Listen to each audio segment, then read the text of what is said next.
আমরা যখন একটা বড় জয়নিং সভা করব, কারণ বিধায়কের বিধানসভা কেন্দ্রে কয়েক 100-র উপরে লোক এখানে জয়নিং করার কথা ছিল এবং হবে, আজকেও কালকে আমরা করব।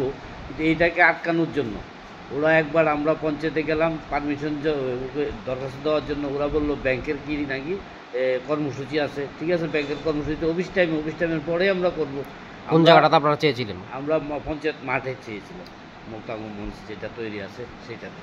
তো সেই ক্ষেত্রে পুলিশকে দিয়ে আমাদেরকে এই রিজার্ভ লেটার আমাদেরকে যাতে প্রোগ্রাম ক্যান্সেল করা হয়েছে সেই চিঠি আমাদেরকে দেওয়া হয়েছে। দেওয়ার পরে আমরা থানা থেকে যাওয়ার পর আমাদেরকে বললো প্রাইম মিনিস্টারের জন্য আইনশৃঙ্খলার ব্যবহার আছে, সেখানে আইনশৃঙ্খলা অবনতি হলে কে দায়ী নেবে, আমরা সেটা পারমিশন দিতে পারবো না। সেখানে কোথাও পারমিশন নেই। সিপিএমেরও নাকি 2-3টা সভা ছিল, কোথাও সেগুলো ক্যান্সেল করেছেন।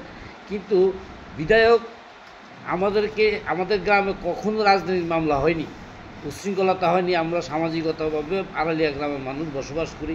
দীর্ঘদিন বামফ্রন্টের শাসনও কংগ্রেসের পঞ্চায়েত ছিল, কোনোদিন পঞ্চায়েত কংগ্রেসের হাত থেকে নিতে পারেনি। কিন্তু এখানে একটা ঐতিহ্য সামাজিকতা আমরা বজায় রেখে চলি।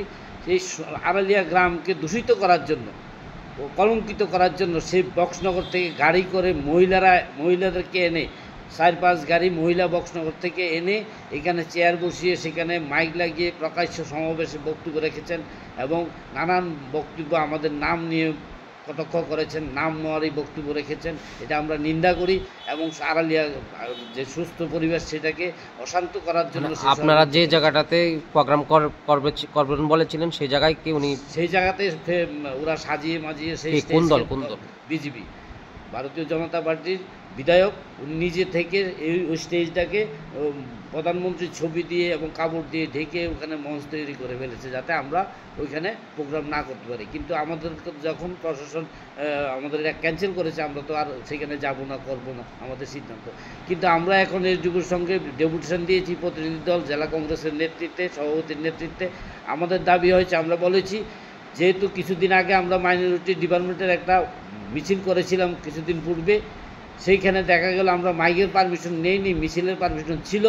আমাদের রাজ্য চেয়ারম্যান আছে আমাদের সঙ্গে, কিন্তু দেখা গেল রাজ্য চেয়ারম্যান এবং ডিস্ট্রিক্ট সভাপতি এবং আমাকে নিয়ে এবং আমাদের নেতৃবৃন্দদের নামে প্রশাসন মামলা করেছে। এখনও মামলা আমরা কোর্টে হাজিরা দিতে হয়েছে, কেন পারমিশন নেইনি মাইকের।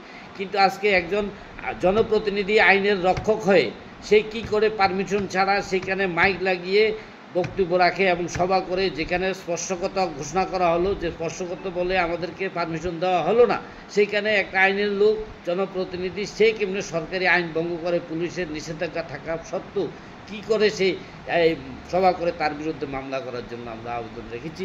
যদি না করে তাহলে আমরা আগামী দিনে এটা নিয়ে বৃহত্তর আন্দোলন করব এবং আমরা যে করেছি এসডিপির কাছে আমাদের রিসিভ কপি রয়েছে, এখানে আমরা প্রতিনিধিরা আমরা গিয়েছি, ডেপুটেশন দিয়েছি।